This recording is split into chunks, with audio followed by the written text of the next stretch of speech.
अस्सलाम वालेकुम दोस्तों, अपनी नेक्स्ट वीडियो के साथ आपको वेलकम करता हूं अपने इस चैनल में। उम्मीद है आप सब खैरियत से होंगे। तो दोस्तों, आज की वीडियो काफ़ी ज़्यादा अहम है। इसमें काफ़ी मुफीद और अहम इन्फॉर्मेशन आप लोगों के साथ शेयर करूंगा।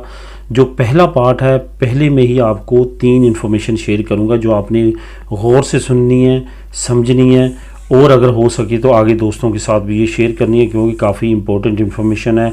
इससे काफ़ी ज़्यादा दोस्त जो हैं वो परेशान हैं। नंबर 1 तो कल जो मैंने आप लोगों के साथ एक न्यूज़ शेयर की थी, एक लॉयर वाली, और कुछ दोस्तों को उस पर यकीन नहीं आया कि वो सच है या झूठ है। असल में मैं ज़्यादा लिंक शेयर नहीं कर सकता, क्योंकि यूट्यूब की पॉलिसी के अगेंस्ट है कि आप किसी और वेबसाइट के नीचे ज़्यादा लिंक शेयर करें। इस वजह से कुछ वीडियोस में मैं ज़्यादा लिंक शेयर नहीं करता, कुछ में कर देता हूं। तो इस वजह से कंटिन्यूसली मैं ज़्यादा लिंक शेयर नहीं करता। तो कल भी मैंने 2 लिंक शेयर किए थे, तीसरा लिंक मेरे पास मौजूद था। ये वकील वाला, लॉयर वाला जो मैंने कहा था, काफ़ी सोशल मीडिया पे भी एक्टिव है और उसने ये कहा है अपनी पोस्ट में कि मेरे इतने लोगों की जो नेशनलिटी है वो उसके रिज़ल्ट आ चुके हैं, जिसमें नवंबर के, दिसंबर के बहुत ज़्यादा केसेस हैं और वो निकल आए हैं।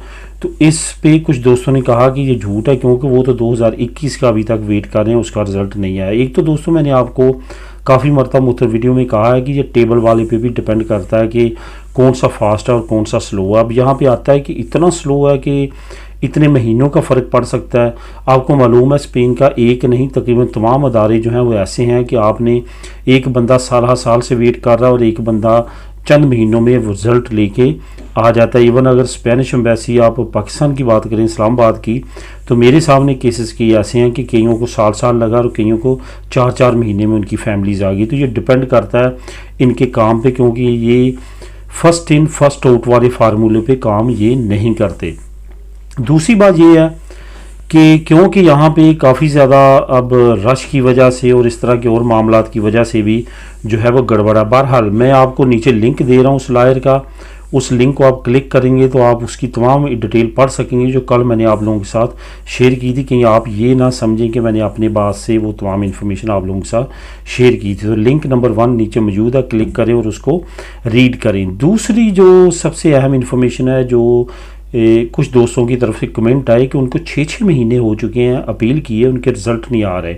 मैंने आज से तकरीबन 1 साल पहले एक न्यूज़ ब्रेक की थी आप लोगों के साथ, एक एक्सपीरियंस ब्रेक किया था जो कि बिल्कुल सच था, और बाद में तहकीकात पे और मज़ीद बातों पे और मज़ीद जो लोगों से बात करने से पता चली कि वो बिल्कुल ठीक है। वो ये है, होता क्या है, जब भी आप किसी वकील को हायर करें अपनी रिकॉर्ड्स करने के लिए, तो उससे पहले बात करें कि आप रिकॉर्ड्स कहाँ करेंगे। अगर तो वो दोबारा रिकॉर्ड्स आपकी खुस्तीसिया में करेगा तो उसका कोई फ़ायदा नहीं है। खुस्तीसिया तो पहले लेट कर रही है आपकी नेशनलिटी को। अगर वो अदालत में करेगा तो वो फिर कारआमद है। अदालत वाली जो रिकॉर्ड्स है वो जल्दी उसके रिज़ल्ट आते हैं, और जो वकील अदालत वाली रिकॉर्ड्स करते हैं वो अमूमन तौर पे आपको कहते हैं कि हम आपको 3-4 महीने में रिज़ल्ट दे देंगे। ठीक है, उससे ये साबित होता है कि वो अदालत में जा रहे हैं। जो कहेंगे कि हम रिकॉर्ड्स कर देते हैं, आगे आप टाइम का हमें नहीं पता कितना टाइम लगेगा, वो समझ जाएंगे वो खुस्तीसिया में दोबारा कर रहे हैं। इस वजह से कोशिश करें कि आप उस वकील के पास जाएं जो कि सिर्फ खुस्तीसिया में रिकॉर्ड्स करता है, अदालत में रिकॉर्ड्स करता है। खुस्तीसिया में ना जाएं, दोबारा से खुस्तीसिया में जाएंगे तो वही रिज़ल्ट आएगा जो ऑलरेडी आपका है, आप वेटिंग पे जा रहे हैं। इस वजह से जो दोस्तों ने 6 महीने पहले किया वो अपने वकीलों से पूछें कि आपने रिकॉर्ड्स कहाँ पे किया, इतना तो टाइम नहीं लगता। अगर कि आपने अदालत में किया तो उसका हमें भी प्रूफ दें कि आपने अदालत में रिकॉर्ड्स किया। इस पर भी ज़रा आप डीपली उनसे पूछेंगे तो रिज़ल्ट आपके सामने आ जाएगा। और दूसरी बात ये कि अगर वकील चाहे बार बार जो है वो अदालत से जो करे, बाज़ गश तो हो जाता है, और क्योंकि बहुत ज़्यादा रिज़ल्ट जो हैं वो आए हैं जो कि बहुत जल्दी उनकी नेशनलिटीज़ पास हुई हैं। दूसरा, खुस्तीसिया भी इस वक्त काफ़ी स्पीडली काम कर रही है। अब आखिर में मैं बात करूंगा बहुत ही अहम इन्फॉर्मेशन की, जिसके बारे में कमेंट आए हैं, और ख़ास तौर पे एक बहुत अच्छी या अच्छे एक सब्सक्राइबर हैं जो अमूमन तौर पे कमेंट अच्छी इन्फॉर्मेशन पे पूछते रहते हैं। उन्हीं की तरफ से आया है कि दिनी जो है इनकी ड्यूरेशन क्या होती है। उन्होंने असल में पूछा है कि क्या जो हमारे पास नी है, हमें नेशनलिटी मिलती है, जब नी एक्सपायर होगी उसी डेट तक की दिनी मिलेगी हमें? ऐसा नहीं है। दिनी एक अलहदा स्टेटस है और नी एक अलहदा स्टेटस है। नी जो है वो गैर मुल्कियों के लिए है और दनी जो है वो नेशनल लोगों के लिए, जो स्पेनिश लोग हैं उनके लिए। अब ड्यूरेशन का आपने गौर से सुनना है और यही इसकी ड्यूरेशन है। जब किसी बच्चे को मिलती है, बच्चा 0 से लेके 5 साल तक का होता है, तो उसको दिनी 2 साल से ज़्यादा की नहीं मिलती। जब वो अप्लाई करेगा उससे आगे 2 साल। 5 साल से लेके 30 साल की उम्र तक आपको दिनी की जो टाइम लिमिट होगी वो 5 साल की मिलेगी। ये गौर से सुन ले, 5 साल से लेके 30 साल तक की उम्र तक आप दिनी आप जितनी मरता रिन्यू करवाएं, जो भी करें, आपको 5 साल से ज़्यादा की नहीं मिलेगी। लेकिन 30 साल से ऊपर एज से लेके 70 साल की उम्र तक आपको 10 साल की दिनी मिलेगी। उसके दरमियान आपकी जितनी मरता एक्सपायर होती है वो 70 साल से आगे जो है वो फिर उन्होंने अलहदा से स्पेनिश की जो दिनी होती है वो एक अलहदा सिस्टम, आप 70 साल तक ही समझें कि 0 से लेके 1 तक 2 साल, 0 से लेके 5 साल तक 2 साल की दिनी मिलेगी। 5 साल से लेके 30 साल की उम्र तक आपको 5 साल की दिनी मिलेगी। 30 साल से लेके 70 साल की उम्र के दरमियान आपको जो दिनी मिलेगी स्पेन की नेशनलिटी के बाद, वो आपको 10 साल की मिलेगी। ये इन्फॉर्मेशन है दिनी के बारे में।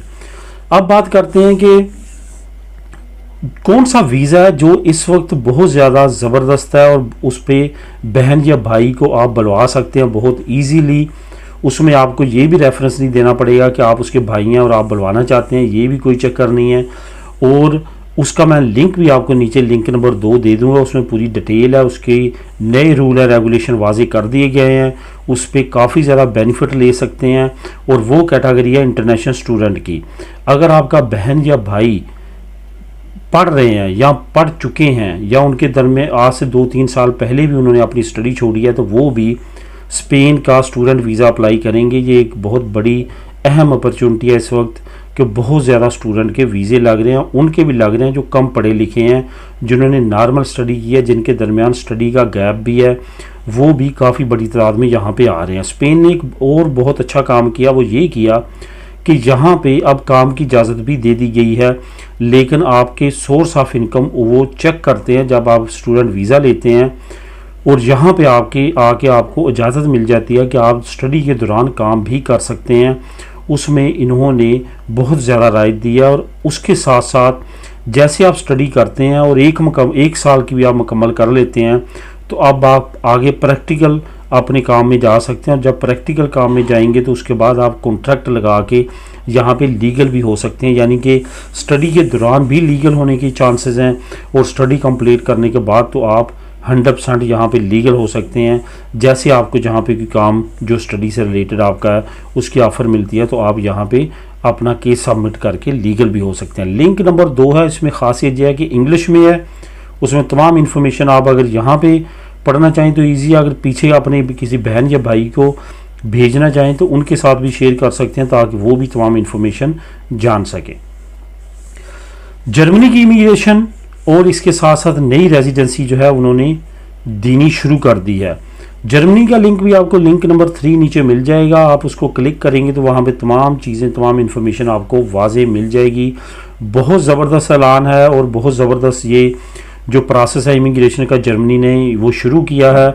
आपको रेजिडेंसी कार्ड इशू करना शुरू कर दिया गया। इसमें एक और बहुत ज़बरदस्त बेहतरी ये की गई है कि जो लोग भी आप अपनी फैमिलीज़ को बुलाना चाहेंगे अपनी होम कंट्री से, उनके लिए जर्मन लैंग्वेज ख़त्म कर दी गई है। पहले अगर आप फैमिली को बुलाते हैं, जो मैंने लिंक शेयर किया उसमें भी ये चीज़ मेंशन है, वहाँ पे भी आप पढ़ सकेंगे। पहले अगर आप फैमिली बुलाते हैं तो आपको आपकी फैमिली को आप जर्मनी आने से पहले वहाँ पे जर्मन कोर्स करना पड़ता था। वो जर्मन कोर्स पास होता था तो वो फैमिली आ सकती थी जर्मनी। अब नहीं है, ख़त्म कर दिया गया है। नई हुकूमत जो जर्मनी की आई है उसने बहुत अच्छे अच्छे स्टेप्स लिए हैं। इमिग्रेशन ये जो ओपन की है इसमें रेजिडेंसी कार्ड देने शुरू कर दिए गए हैं। इसमें लाखों बंदे जो हैं वो इससे मुस्तफ़ीद होंगे। ये इमिग्रेशन में जो है वो अप्लाई कर रहे हैं और उनको बहुत स्पीडली वहाँ पे मिल रही है। अगर आप भी वहाँ पे रह रहे हैं और आप वहाँ पे या आपका कोई जानने वाला है तो उसको भी लाजमी तौर पे इस अपॉर्चुनिटी से फ़ायदा उठाना चाहिए। ये अपॉर्चुनिटी इस तरह है कि आप जैसे लीगल होते हैं उसके बाद आपका नेशनलिटी का टाइम भी जो 7 साल का वो शुरू हो जाएगा और आप नेशनलिटी भी जर्मन की अप्लाई कर सकेंगे। आखिर में बात करते हैं कोरोना के नए प्रोटोकॉल के बारे में। इसमें कुछ ज़रूरी मालूमात है जो आप लोगों के साथ शेयर करूँगा। सबसे पहले तो बकूना के बारे में काफ़ी लोगों को जो है वो कन्फ्यूजन है। ये याद रखें कि 5 साल से नीचे तो किसी तरह के बकूने की ज़रूरत नहीं है। 5 साल से 12 साल के दरमियान बकूना कम से कम बच्चे को 2 बकूने लगे होने चाहिए, उसकी रिक्वायरमेंट है। और 12 साल से ऊपर वाले जो है उनको 3 बकूने लगे होने चाहिए। और तीसरा आपको मालूम है कि जो बूस्टर लगवाया जाता है और पहले उन्होंने जो फाइजर लगवाई है वो, इसके साथ साथ बहुत सारे दोस्तों को ये कन्फ्यूजन है जिनको पहले कोरोना हो चुका है वो 2 ही लगवाएंगे। ऐसा नहीं है, सफ़र के लिए उनसे भी 3 रिक्वायर्ड हैं। तीसरा आपने बूस्टर लाजमी लगवाना, फिर आपने जाना है। और ये याद रखें कि 5 महीने का गैप होना चाहिए दूसरी डोज में और बूस्टर में, फिर आपको इजाज़त मिलती है बूस्टर लगवाने की। अगर गैप ना हो तो फिर आप बूस्टर नहीं लगवा सकते। जो आपने दूसरी डोज लगवाई होती है उसके 5 महीने के बाद जो है वो बूस्टर लगता है और उसी की बेस पे फिर आप सफ़र कर सकते हैं। नया कंट्रोल जो मैं कह रहा हूँ कोरोना का, चाइना पे पाबंदी लगा दी गई है, पीसीआर टेस्ट के बगैर यूरोप में इंटर नहीं हो सकते, स्पेन में भी इंटर नहीं हो सकते, पाकिस्तान में भी यही है। पाकिस्तान अगर आपने चाइना का विज़िट किया रिसेंटली या चाइनीज़ हैं आप, तो आपके लिए पीसीआर टेस्ट जो है वो लाजमी है। इसके साथ साथ अगर आपने चाइना का पिछले चंद महीनों में विज़िट किया तो स्पेन के लिए भी और यूरोप के लिए भी पीसीआर टेस्ट आपके लिए लाजमी हो जाएगा। अदरवाइज़ बाकी जो तमाम रिस्ट्रिक्शंस थी वो स्पेशली पाकिस्तान में ख़त्म कर दी गई हैं। सिर्फ़ और सिर्फ आपका जो वैक्सीन सर्टिफिकेट है वो आपके पास होना चाहिए, जो एज लिमिट्स मैंने बताई हैं आपको पहले, उसके अंदर रहते हुए। मिलेंगे नेक्स्ट वीडियो में नई इन्फॉर्मेशन नई न्यूज़ के साथ। दुआ में याद रखिएगा। अल्लाह हाफिज़।